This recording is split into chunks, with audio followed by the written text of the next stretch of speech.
হানাফি মাযহাবকে আহলে হাদিসের লোকজন বেদাত বলে, এটা কতটুকু যুক্তিযুক্ত? কোরআন হাদিসের আলোকে জানতে চাই। ভাইরা আমার, হানাফি মাযহাবকে গড় পর্তায় বেদাত বলা এটা মূর্খতা এবং অজ্ঞানতা। আবার একইভাবে কেউ আহলে হাদিস হলে তাকে ইহুদির দালাল বলা এটাও মূর্খতা এবং অজ্ঞানতা। আমরা গড় পর্তায় এভাবে একে অন্যের বিরুদ্ধে যদি বিষোদ্গার করতে থাকি তাহলে শয়তান খুশি হবে, আল্লাহ খুশি হবেন না।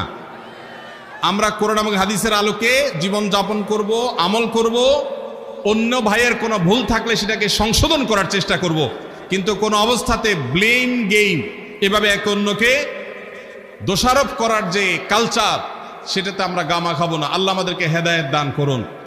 এতে শয়তান খুশি হয়, এতে ইসলামের কোনো লাভ হয় না।